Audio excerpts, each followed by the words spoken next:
আপনি কি জানেন কবর প্রতিদিন মানুষকে ডেকে ডেকে কি বলে? কবর বলে, আমি অপরিচিতির ঘর, আমি নির্জনতার ঘর, আমি কীট পতঙ্গের ঘর। যখন কোনো মুমিন বান্দাকে কবরে দাফন করা হয়, তখন কবর বলে, তোমার আগমন শুভ হোক, তুমি আসিয়াছ, খুব ভালো করিয়াছ। দুনিয়াতে যত মানুষ আমার পিঠের উপর দিয়ে চলিত, তুমি তাদের মধ্যে আমার কাছে সবচেয়ে প্রিয় ছিলে। আজ যখন তুমি আমার কাছে আসিয়াছ, তুমি আমার উত্তম ব্যবহার দেখতে পারবে। তখন কবর এত প্রশস্ত হয়ে যাবে যে পর্যন্ত তার দৃষ্টি যায়, এবং কবরের মধ্যে একটি জান্নাতের দরজা খুলে দেওয়া হবে। তখন সেই দরজা দিয়ে জান্নাতের সুঘ্রাণ আসতে থাকবে।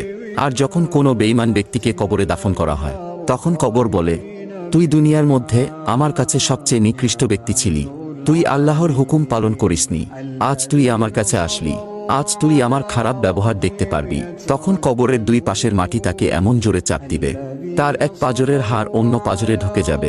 তখন সে চিৎকার করবে,